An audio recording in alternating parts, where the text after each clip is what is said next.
Hi, this is Ed Rising, and welcome to another episode of Ed's Matic Pop Culture Podcast. We have a couple of special guests today. We have Gail, we have Mick, and we have Megan. And today we're going to talk about the Partridge Family Sound Magazine album. This is our third or fourth episode on the Partridge Family, and so it's quite exciting. I'm going to introduce my guests, and then everybody say hello. We have Gail Bajkowski. Hi. And Mick Lawless. Howdy. And Megan Paese. How you doing? Did I Doing pronounce that fine. right? Well, it's Paese, but you got it Paese, close. okay. Oh, that's right. There we go. And so essentially, the Partridge Family, the Sound Magazine, is one that's very close to me. I love this album. It's I loved the first couple of albums. I just absolutely adored. I was a first generation Partridge Family fan, 1970, and I loved it. And so it also makes me old, but whatever, I'm fine with that. Right there with you, man. That was the first album I ever bought with my own money when I was an 8-year-old boy. Me too. Me Yeah. too. The first My album, money. the first Partridge, yeah. Oh no, Yeah. I got the first two as gifts, and then the third album I got in the music store. That was around the corner from me. There was a music store, just a regular music store, not a record store, and they had the album in the window, so I grabbed the album. I was so excited about it. So this is the album is essentially nicknamed Sergeant Partridge by somebody on the Come On Get Happy website way back in the day, and it's really got to be considered the epitome of the Partridge Family sound, as the director, producer Wes Farrell, David Cassidy, arranger Mike Melvin, and the vocal arranger John Bayer really really put the sound together. They really came up with the best sound that they for the Partridge Family sound. They finally licked it. They finally came up with the right sound, and it really shines all the way through on this record. So I guess we'll start by going from side A. We'll start with the first track, One Night Stand, written by Wes Farrell and Paul Anka. Gail, do you want to start us off? Yeah, again, I always look at the songwriters, and it was real interesting to see that Paul Anka was a co-writer on this tune. I think it's a great side A, track one, album opener. Yeah. Any thoughts on that one, Mick? Yeah, actually, One Night Stand is a Froda's Room favorite on my Monkey Mania radio program. I played it several times. I played it several times in the last year. I am a big guy as far as arrangement goes, harmonies, arrangement, vocal hooks, vocal melodies. This album has all of that, obviously. And just and of course, we got the great, Hal Blaine on drums, and just Right. what's not to like about any of this. But I love the way it kind of dips down at the very end, and then the drums pop, pop, pop, pop, pop, pop, build it back up. It's just a greatly crafted song. Yeah, I like where the backing vocals come through in the when it does the reprise, more or less. And so it's really very well produced song. Megan, any thoughts? Well, I mean, I've been liking the Partridge Family, I'm going to say since in my teen years, although my dad likes the show. I mean, the music's great. I mean, everything. I mean, the only people you can hear them sing is Shirley Jones and her son, David. Not nobody else, just them, just both of them. I mean, that's all I know about the Partridge Family. But they are great music, but they are like a great music family, like they said in the show. So. Well, they made really great records for them as a TV family. Right. The records were so well produced, and it really is surprising that seeing so many artists talk about the Partridge Family nowadays with create platitudes because of the way the songs were produced and the way they were written and how well they were produced, and of course performed by David Cassidy essentially. Now, as far as Shirley Jones is concerned, Shirley Jones was not really a vocalist on the albums. Her vocals, when they did these records, they would make the album version and they would make the TV version. Now, the backing singers, Jackie Wood did the female voices, Tom and John Bayer, Ron Hicklin, and I think there might have been one or two other singers that popped in every once in a while. But they recorded the backings, and so Shirley Jones really does not appear on any of the Partridge Family albums, with the exception of the Christmas record. Essentially, when they made the versions for the TV show, they would mix Shirley Jones's vocals a little higher into the mix, so you could hear her when she was on stage or whatever on screen. So that's pretty much how that was done. But yeah, this is like David's best album as far as I'm concerned, because I like his earlier sound and I like his more mature sound. So it sort of marries the two of them together. Good analogy. Yeah, I wanted to bring up to you that I keep as a Bible with me all the time now is Johnny Ray Miller's "When We're Singing," which you guys can get if you go I on have the it. website whenwe'resinging.com or go to Google and look up Johnny Ray Miller Partridge Family book, and it's a Bible, folks. I mean, it's about how many pages we got? We got about 1,000 pages here. I don't see it. Anyway, it's a lot of pages and photos and reproductions of the album covers and the various memorabilia and so forth. So those of you who do not have it, please, and if you love the Partridge Family and David Cassidy, I suggest you go out and you find it. Even got a whole chapter on the bus. Oh my goodness, yes. So anyway, so yeah, so this is probably the best crafted record. The second track on the album is Brown Eyes.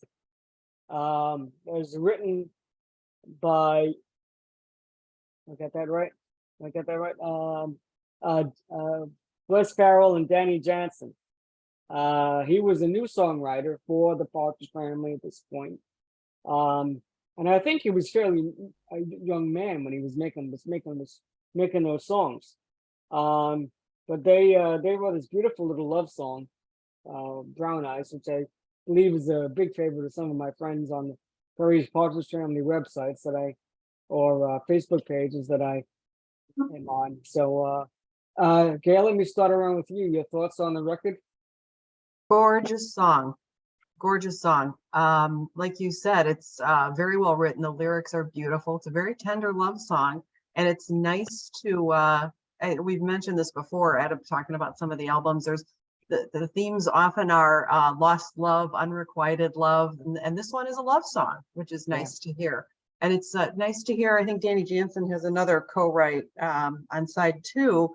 So this, it's probably some of his earlier work. And I think he does pop up a couple of times on later albums. I think he co-wrote more than a few things with Bobby Hart.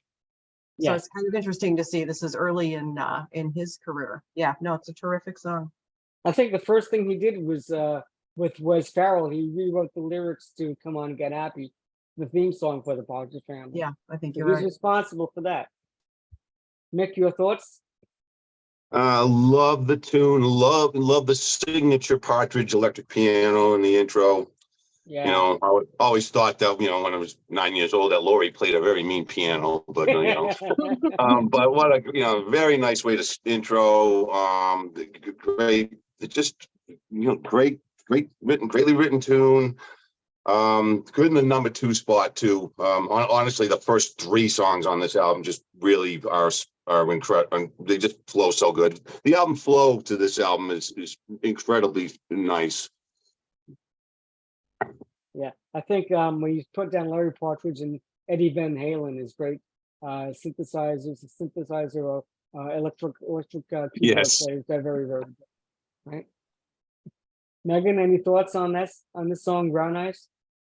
Brown Eyes? I'm not sure. I mean, it's hard to remember hearing Brown Eyes, but what you mentioned, Come On, Get Happy, that's the only song I would know, or I Think I Love You, because those were their only big hit songs. But Brown Eyes, I'm not sure. Have you got brown eyes? Is what you want to know. Brown eyes? Well, I do have brown eyes in my life. You've Yes. got brown eyes. Gail, brown eyes? Yes. Are you brown eyes? Yes. You're beautiful in your mind, huh? Okay. Thanks, Dad. Okay. Track 3 is Echo Valley 26809. Written by Rupert Holmes and Kathy Cooper. And though most of us know Rupert Holmes as the Pina Colada singer. And this was, I think, one of his first records. I've always liked this one. In fact, I used to try to dial what EV 26809 could have been, and I never really got anywhere with that, And You reached a disconnected number? Was that I it? did. And you know what? It wasn't even connected at all. No, it wasn't. Wasn't a it didn't work. I like the spoken part in the song because there was a bit of humor, a little bit of humor. Gail, your thoughts? Yeah, I think this is my second favorite track on the album. And I wonder how it would have fared if they'd released this one as a single. Just something I thought about since it is one of my favorites. I do want to mention, Mick, since you talked about, Laurie on keyboards, be remiss if we didn't mention that this was, Brian Forster's first appearance on an album, correct? Yeah. Right. That's right. So let's call out the drummer as well. Right Yes, on. but yeah, no, it's a terrific song. As you said, Mick, I love the flu. I love these first 3 tracks. Yeah, they're really strong. I mean, even in the Echo Valley song, you get right to the song, and then you get this great horn ensemble that comes in, do do do do. It just brings it all home, man. And being a DJ on Monkey Mania Radio, I keep, this has waned in the past few years, but it's sad that we still have to have a stigma around, the Monkeys, but a stigma around the Partridges. The records are all cut the same way back in the day. The Beach Boys, the Carpenters, the same people playing all the records, and it just kills me that sometimes the stigma that surrounds these people when the music just if you let the music speak for itself, it's absolutely stellar in places, and it should stand on its own merit. Yep, agreed, Absolutely. 100%. Yep. Absolutely, because if you look at these songs, they're really great pop songs. It isn't so much a matter of it being bubblegum or even just kiddie music. Right. And I find myself, and one of the things that you're going to find if you buy this book here when we're singing, you're going to find a lot of commentary from the various songwriters and from interviews that were done with Wes Farrell before he passed away and so forth. How much effort was put into these records to produce these records? They're talking about One Night Stand as a story and doing One Night Stand. And Wes Farrell at the time, 1970, right? He's working with headphones while he's mixing the stereo. And at that particular time, apparently that was not done. That was not a popular way of mixing stereo. But Wes Farrell found that this was his best way. And he was being very diligent in making sure he got that stereo exactly right. And so, as Mick pointed out, there's orchestration, there's horns, there's all kinds of instrumentation to make these songs more full, to give them more life. And if you were just trying to entertain a bunch of kids and sell records, then you could have done this without a whole lot of fanfare. You could have just gone out anything, and the kids probably would have bought the first album or two, and that would have been that. But no, they went all the way out, and they made really solid records here. Yeah, this would probably be I think you might have said it, Ed.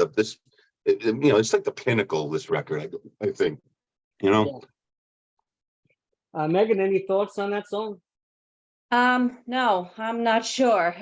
I'm sorry, but not That's sure. not all right. But I have a question, to Mick Lawless. Mick, like the Yeah, monkeys, Megan. yeah, like the monkeys, they did their own show too, and they played like music, and some fans saying they don't play music. But is it true, like for the Partridge Family as well? Only it's just David and Shirley? It's mostly David, like Ed was saying, and the records had a formula, very formula based, as Ed could tell you. But yeah, again, my whole thing is, what does it really matter? If it sounds good, who cares? I mean, That's I mean, right. really, that's Yeah. the end. At the end of the day, if it sounds good and it puts a smile on your face and it moves your innards in some way, who cares? The problem I mean, is I don't when really you- care how they're made. The problem is when you're 14 or so, or 13 or 14 years old, and you have Grand Funk Radio, and you have whatever was popular in 1973 or so. Once you get to be just a little bit past the initial age group, everybody's comparing it to what's happening in top 40 radio at that time, and bands that they saw live, and this and that, and it wasn't cool anymore. And regardless to how the music might have been made, and even back then, I'm not sure that many of us had any real idea as to how the records were made. Back in the early '70s, probably didn't all come out until much later. For us old people here. All right, so let's move this on to a fantastic, beautiful ballad by Tony Romeo. You don't have to tell me. And Gail, what do you think of that song? Yeah, another good track, a little bluesier, a little bit different, I think, than Tony Romeo's other compositions. Very different from I Think I Love You. But again, it fits really well on side A over here. One of the things I wanted to mention too was just the album cover design, especially when I was a kid. I thought it was really nifty. I'd forgotten about that because I've been listening to the CD or streaming or something. But if you look at the back of the album cover, it's got almost like magazine type articles on the back where they talk about David's faves and Shirley's faves. And as a kid, I just read that over and over and over. Mick, could you put the picture up in front of you? So Yeah, there we go. people can see what we're talking about. Yeah. Let me take the plastic off it so it doesn't glare. There we go. That's beautiful, man. I mean, they did a beautiful And job. Gail's right. Gail's right about the way the album kind of pops out at you. It's on the nice deep red, and the guys, it's so 70s. Which I was 9 years old when this album came out, and I don't know. I love it, and I do love. Like you, Gail. I used to get in trouble by just like looking at the back and reading all the. David's favorite drink is 7-Up. Yeah. So, and his favorite dessert is strawberry shortcake. But I always thought it cool when they asked him his favorite song. Do you guys remember what it was? Yeah, the BB King song. Yeah, The Thrill Is Gone by Gone. BB King. As a 7-year-old, I was probably going. And yet again, that's just another thing that endeared me to David Cassidy. That's cool to pick something like that. It's wow. It makes me want to go check it out as a 10-year-old. It's cool. So and it's a little bit of more insight into who he really was, and he didn't just go pick a popular song of the day, or he didn't pick I Think I Love You. Yeah, he went. I got a chance to sit with Henry Diltz last year, and he was talking about David. That famous shot of him with being half naked on Henry shot that, and he was talking about David like a brother, and man, the stories. They were close. And really as we all know, when the event of that concert, when the girls got trampled, he really. I asked him of that. He said, "Yeah, David really never was the same after that. It really devastated him." And I felt I really hear what Henry was saying to me, and I just he was right there. He was shooting all this stuff. He was right there when that all happened. So I had some great insight from him on David Cassidy last year. Yeah, amazing stuff. The Partridge Family Sound Magazine album. Being as a kid back then, I was very into teen magazines, so I would buy my Tiger Beats.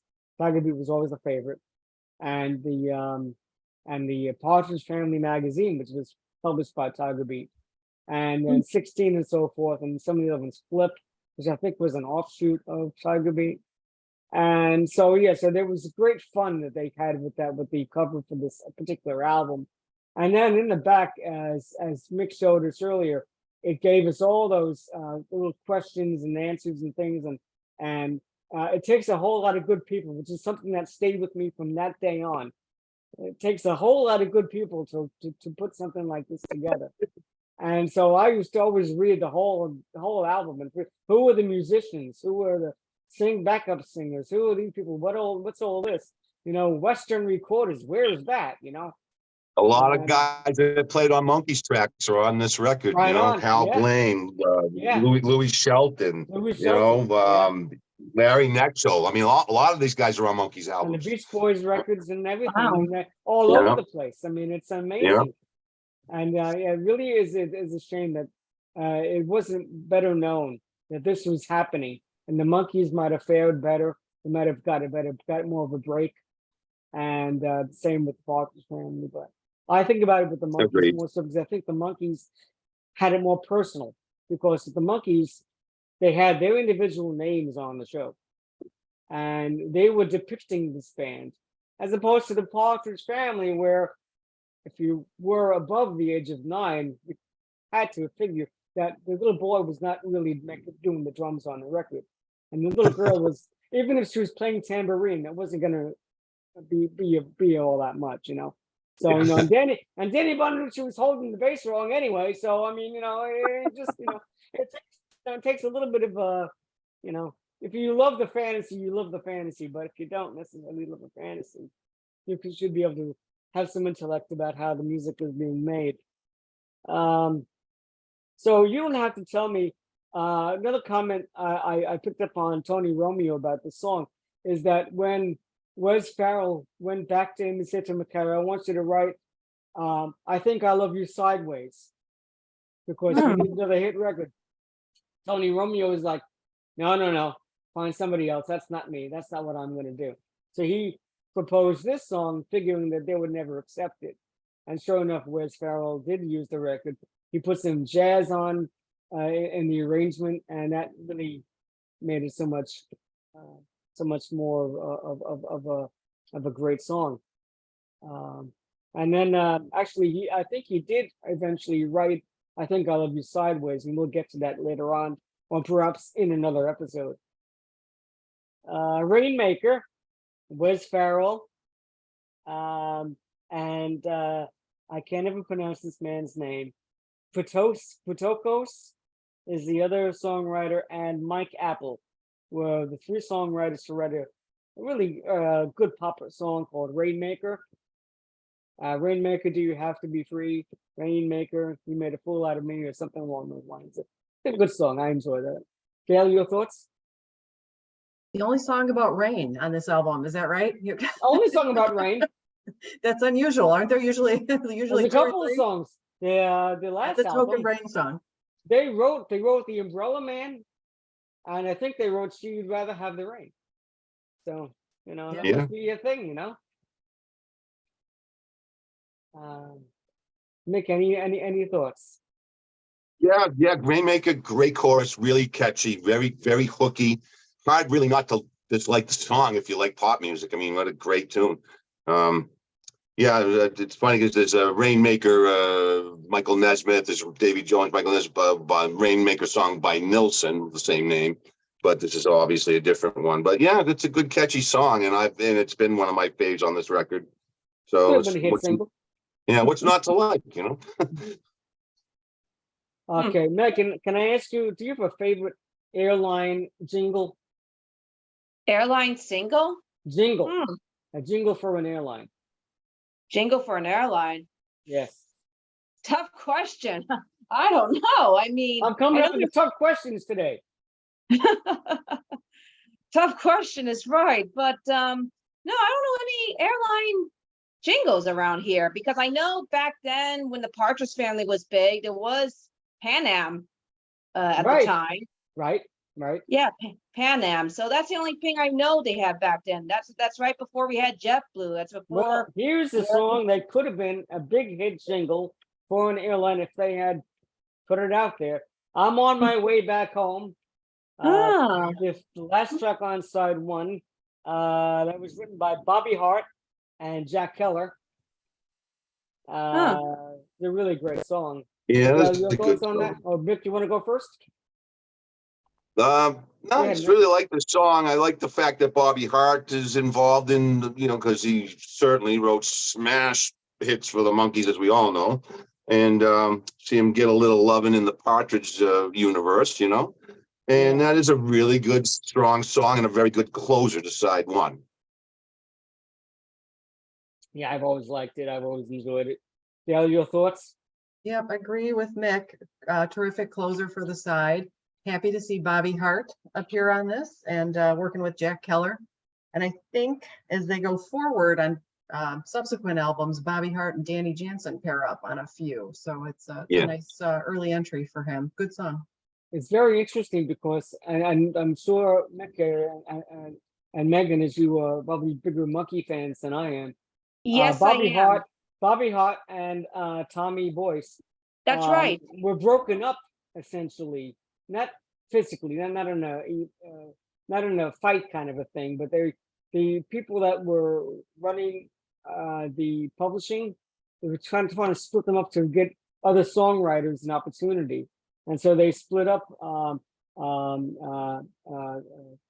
Tommy Boyce and Bobby Hart to work with these other songwriters. And so it's kind of interesting how that kind of gels, because you don't get magic with people just being able to switch to writing with if I'm writing with Gail, then all of a sudden it's okay, I'm gonna write with Megan. Am I gonna be able to write the same quality song with Megan as I could write with Gail? It's an amazing thing writing a song, it's a hard thing to do. Right. So we're gonna flip over the record now, and we're gonna get to song one from side B, "Summer Days," written by Tony Romeo. Gail, you want to start us off? Yeah, my favorite song on the album. Yeah, just as a young kid, remember looking at this and saying, "Who is this Tony Romeo?" Because I think I like his work a lot. There's She thinks she loves him. no way to Google him back then, so it was a mystery until 20 years ago.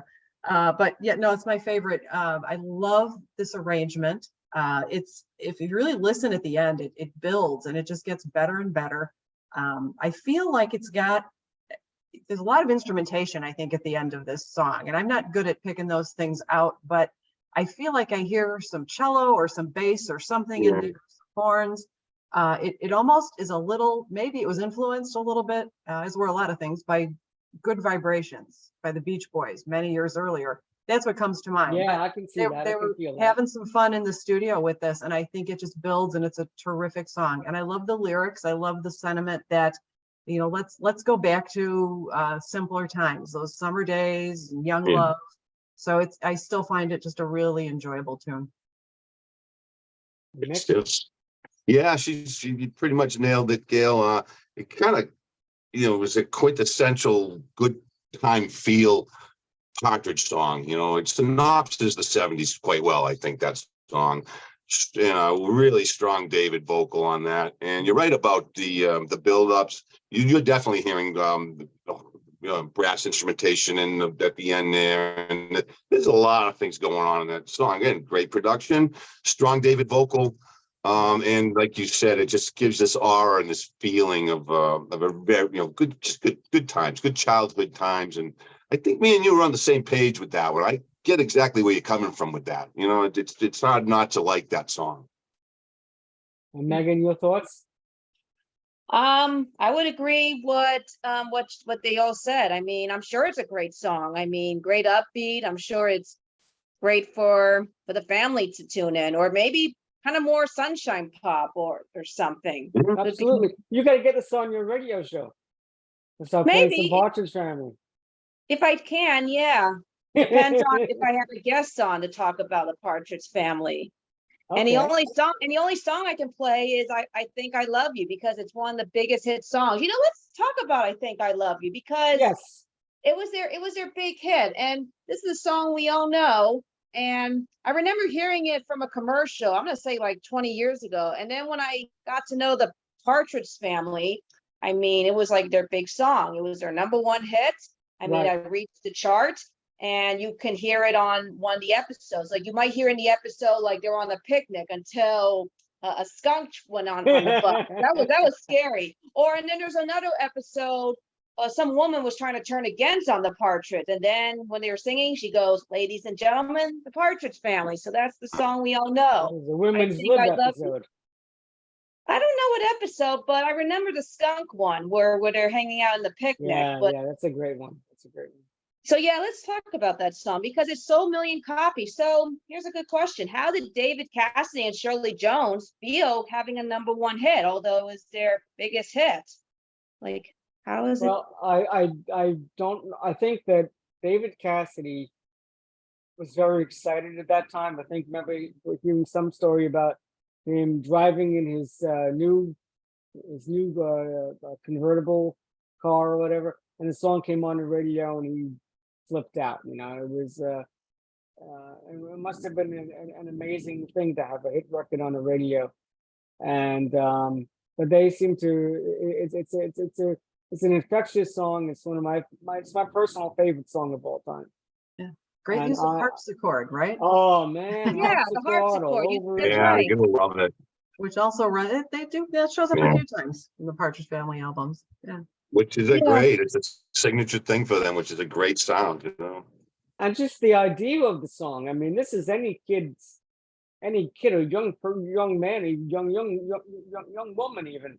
The panic that sets in when you realize you have a crush on someone, and how are you going to react around her, or how am I going to be able to express this or not express this, and all the anxiety involved. I'm getting anxiety just thinking about it. But it's a beautiful song. It's right up there in my book. It's right up there with "I Want to Hold Your Hand" as one of the great pop songs of all time. I absolutely love it. And Tony Romeo wrote that one as well. And so I just want to make one more comment on Summer Days. David Cassidy was preparing to record his own solo album around the time that this album had just been released. And one of the songs that was supposed to be used for David's album was Summer Days, and it was going to be his initial first single. And then Wes Farrell pulled the song back off of David's album and gave it to the Partridge Family. And David would re-record it several years later and put it on one of his solo albums. So Tony Romeo made up pretty good on this one, being on 2 albums. But it's interesting. And if you read the book, Johnny Ray Miller's "When We're Singing," you're gonna find that story when you read about this song. Very cool. All righty. Next track is "I Would Have Loved You Anyway." Also written by the famous Tony Romeo. And Gail, your thoughts on the song? Yeah, I like the 2 in a row back-to-back Tony Romeo tunes. And I think it is a nice segue from Summer Days. Yeah, it's a good one. I think it was also I can't remember what episode it would have appeared in, but it was a good TV tune, I felt like. It's catchy. Yeah. Mick? Yeah. It's probably my least favorite song, but that doesn't mean it's a bad song, because look at all the songs that are on this record. And cleverly tucked nicely right in the #2 slot on side 2.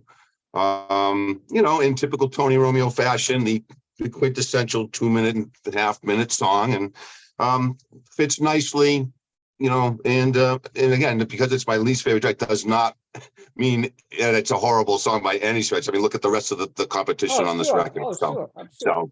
so yeah.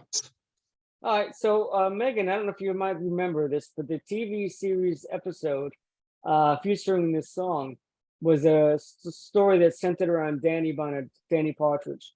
Danny has a girlfriend, Gloria Hickey. Well, she's not really a girlfriend yet. He has a crush on her or whatever, and he can't get her attention. You know, she wants to be hanging out with Lori, and he wants, you know, the older, older kids and this and that, and he can't quite get her attention. And it turns out that Gloria Hickey ends up having a crush on Keith, and it's unrequited love on her part. And so now it's a big competition between Danny and Keith over loving Gloria Hickey, and it's all built up in Danny's mind. He loses his mind. You recall the episode at all? I Is do it- remember it, yes. I think I guess so. I guess so. Yeah. I think Was I've it, seen something like that. Yes. Was that a And, young Jodie Foster playing Gloria Hickey? If I memory think it serves? was Jodie. I think Foster. she did in Yes, it one, at was, least yes. one episode. Yeah. Yeah. Maybe, I don't know, but I'm glad you mentioned some of the actress names. Also, in the Partridge Family, there's a lot of guest stars they bring on the show, like Right. a couple of them. Some we might know. There's Harry Morgan in the second episode. They had Oh, Maury, yes, classic. Yes. yes, Maury Amsterdam when he's trying to help Danny to tell jokes or make everybody Yes, laugh. yes, yes, yes. Or let's see, Rob Reiner, he plays Goose, the guy who rides the motorcycle. I He thought played that was Snake. Yeah. Yes. and there's Ray Bolger, who plays Shirley Jones's father, who happens to be the Scarecrow from the Wizard of Oz. So Love a lot that. of great actors. I loved Yeah. that. That was fantastic. Yes. I'm glad you mentioned some of the actors like Jodie Foster. So yeah. Yeah, yeah. And Jodie Foster she was wonderful as a kitty actor, but my goodness, what she became, right? Guess All so. right. So now we move to the last three songs on the record. 24 Hours a Day, written by Wes Farrell and Danny Johnson. One of my favorite songs on the record. It was the flip side of the single with I Woke Up in Love This Morning. And to me, it's one of my favorite songs that David Cassidy ever put a vocals in. I love it. It goes to his higher range with his slightly younger voice, which is more prevalent in the first two records. By the third album, his voice had matured a bit, and they weren't using any studio trickery apparently. But he sounds so sincere in it, in the 24 hours a day, girl, you're my dream, and so forth. And it's a fantastic song. A beautiful song. Mick, any thoughts? Good analogy, Ed. Very sincere, great approach to the recording of his vocal, great style. You could tell he was starting to really come into his own as a superstar and as a performer. This track is a testament to that. Very good analogy, Ed. Just kind of right in his wheelhouse, isn't it? So Yeah. I would concur. Just pretty much you nailed it. And Gail, your memories of the song? Yeah, I agree with the sincerity that comes across really strongly, and that's a testament to David's ability as a vocalist. And yeah, I agree that he was kind of coming into his own. There's a comfort level with this album. I think having two under their belt already, both for David's performances and for the arrangements and the production, and it's evident in this song. Yeah, very good. Yeah, it's almost like you really settled in, if you listen intently, it's a lot different than the first album. I think with his comfort zone, if you can get that. Mick, I'm going to ask you a question. In the opening part of that song, I believe it's Woodwinds that opens the song. Da, da, da, da, da, da, da, and the Beautiful. woodwinds are prevalent in that, and that's absolutely gorgeous. I love that. So Fantastic. Yeah. yeah. Then we have the hit single from this album, written by L. Brown and Irwin Levine, which were new songwriters for the Partridge Family at this time, and they got a chance to write "I Think I Love You Sideways" with a song called "I Woke Up in Love This Morning." And Mick, what is your thoughts on? Oh man, on what that song? can you? I mean, so talk about finely crafted songs. I mean, got everything going for it. It's got a great vocal. It's certainly got a great melodic hook in the chorus. Yeah, man, it's just a smash. It actually is not my favorite song. Believe it or not, my favorite song on the whole record is "One Night Stand" for some reason. But Yes. this is an amazing single, and it should have been exactly where it should be. It should actually be go down in the folklore of the Partridge Family as one of their greatest songs, because it is a great song. It is. It is. Gail, your thoughts?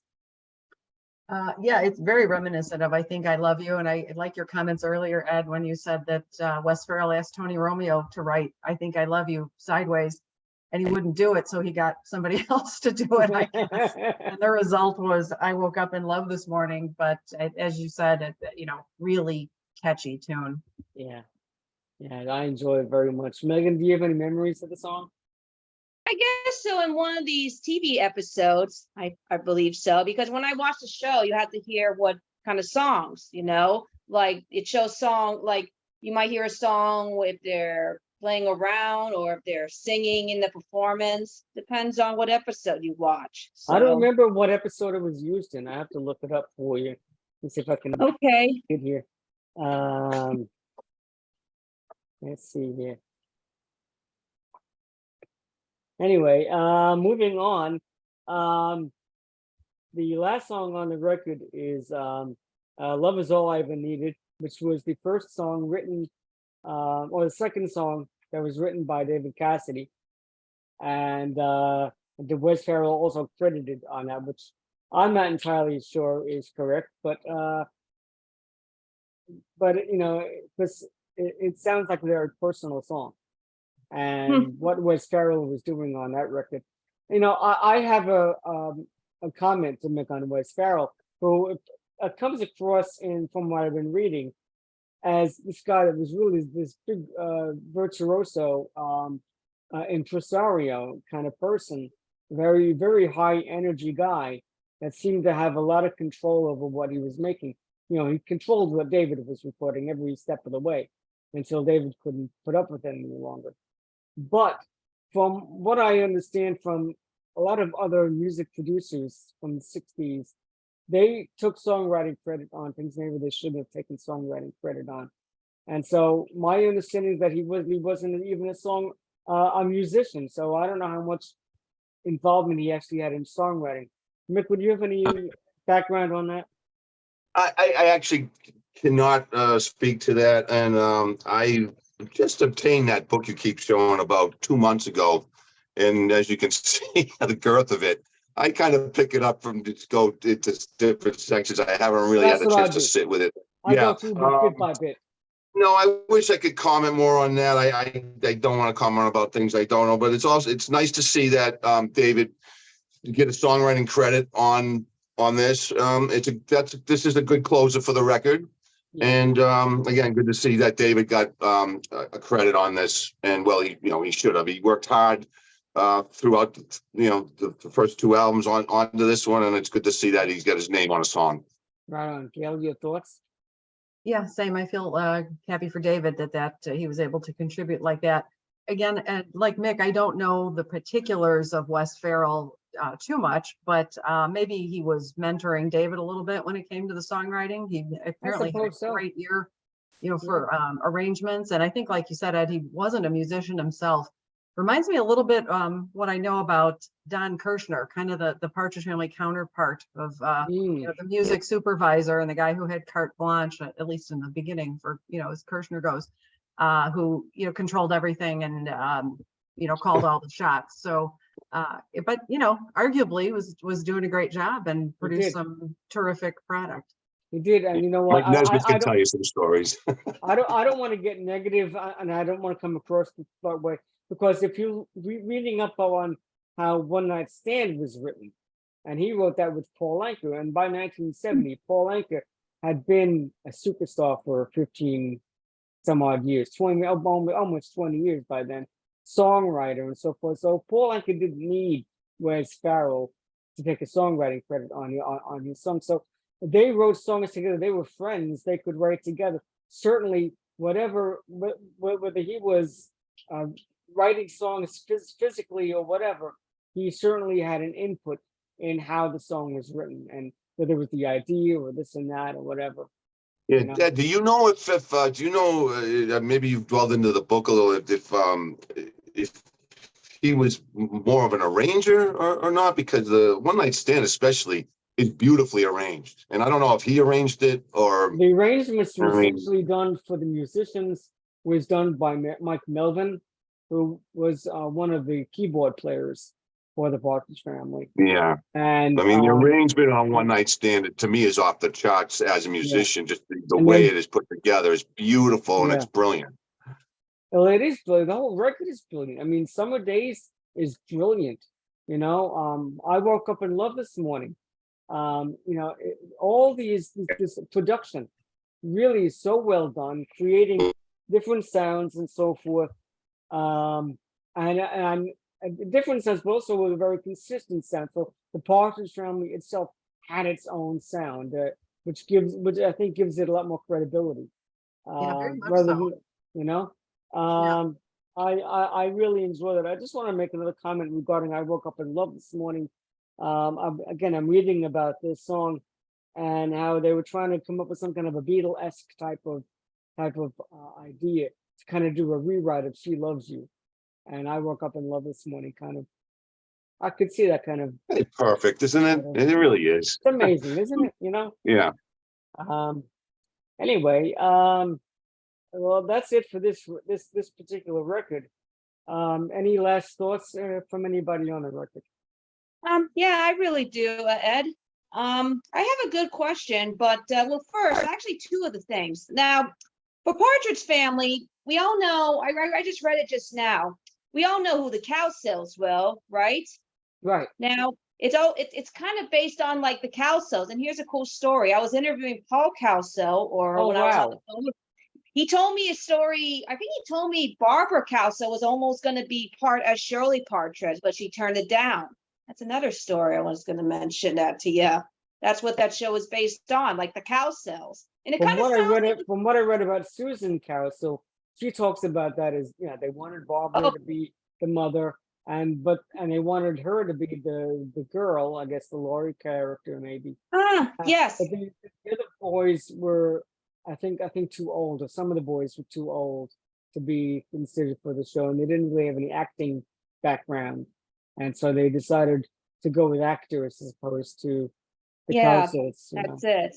That's what Paul But, said. And then, and then number two, David Cassidy. Now, you mentioned about David wrote a song, but I'm glad you mentioned something about David, because David, after the Partridge Family, David did record some of the songs, like not like his own songs that he covered, like Cherish, which is an association song. It Yeah. looks like he covered a Neil Sedaka, Breaking Up Is Hard to Do. He Right. covered Rock Me Baby, I Am a Clown. Interesting. A couple of others. So Now, that's Rock Me Baby, was that recorded by somebody else? I thought that was David Cassidy. That was one of David Cassidy's big singles, but was that recorded by somebody previously? Andy Kim. Oh, really? Was it Yeah, Andy Kim? Was it, I Rocky don't Baby? think that's the same song. I think it almost sounded like George McRae's song, Rock Me Baby. Yeah, George McRae from the Oh, 70s. George McRae. Yeah. Okay. No, I think Andy Kim was Rock Me Gently, right? Rock Me Gently. Yeah, Yeah, Rock Me that's right. Gently. Great song. Yeah, Rock Me Gently. Sorry. Yeah. All right. A lot of rock me songs in rock and roll. Yes. Yeah. What's Yeah. cool about this album though is as I revisit it, this was one of the first albums I picked up on CD because I wanted to keep it in my collection. You know, when we were switching over from vinyl Yeah, years ago. Right. And I find this album still so listenable and so enjoyable. There's a timelessness to it, I think. And again, Totally. it goes back Yeah. to the production quality and the songwriting quality. It's Yeah. just kind Totally. of nice to have it around still and be able to enjoy it. Oh, that's so great. That's great. Like, I want to thank all of you for being on the show today. I'm going to go around to you guys, and you guys can kind of give you credits a little bit, where people can reach out to you, where they can hear you. Megan, you want to start with that? Oh, my crap. Well, okay. Well, I have a radio show. It's called The History of Rock and Roll, with music on the 50s, 60s, and 70s. And also, it's a podcast right now. All you have to do is go onto my website, www.thehistoryofrockandroll.net. All you have to do is go on recorded shows, and you can check out what shows I've been doing or what guests I had on. We do Beatles, we do comes in concerts, tributes, anniversaries, of course, the 50s, the 60s, of course, the 70s, any topics we do. So Excellent. check it out. Excellent. Okay, and Mick? Okay, well, you can find me at I wear a lot of hats. I play in a band. It's called Loose Salute, which is a tribute to Michael Nesmith. I've been doing that since 2004. I also do recordings under my own name, Mick Lawless Original Music. You can find Mick Lawless on Bandcamp, SoundCloud, and Spotify. And I do a DJ stint in the Frodis Room on Monkey Mania Radio. I'm on every day but Wednesday, and you can find me there at frodisroom.com or Mick at the frodisroom.com if anyone wants to get a hold of me. That's FRODIS, frodisroom.com. Oh, that's great, Mick. I didn't know you were in Loose Salute. That's fantastic. So, Yeah, I have a lot of fun with Loose Salute since 2004, believe it or not. wow. Hey, yeah, Yep. I remember Mick. I interviewed Mick and he told me about it. Remember that, Mick? I certainly do. We've talked several times about Loose Salute and the Monkeys. Yes. Yes, Yeah. yes, we did. It was Very fun. cool. Very Yeah. cool. Hey, Gail, how can folks reach you? Gail Bajkowski, 60s and 70s pop culture fan. I'm on most of those sites, on most of the social media. So you can look for me there, particularly if it's Monkeys related or Partridge Family related. Excellent. And I'm Ed Rising, and this you're listening and watching to watching or listening to Ed's Pop-O-Matic Pop Culture Podcast, a retro pop culture podcast where everything retro beats anew. You keep it in your heart. And I want to thank everybody for listening. You can reach out to me on my Facebook page. Just go to Facebook and type in Ed Rising, RISING, and you should be able to find me. And also check out the videos for the podcast on my new YouTube channel. So you can go to YouTube and you can type in Ed Rising on YouTube, and those videos should pop up. Also, you can probably hear the show on various podcast streaming things like Spotify and so forth. And so anyway, I want to thank you for your support and for your listening and all that. And I want to thank my guests for being here today and for all of you to listen. And love the Partridge Family. Keep at it. Go ahead, get that book, and have a very good night, everyone. Thank you. Stay happy. Thanks, everyone. That's Have a right. good night, guys. Whammo. And all right. Ed and Gail, I'll be hitting you up on Facebook, and Megan, I'll see you later, honey. Of Yeah, course. take care. I'll see you Nice all chatting soon. with you. Bye.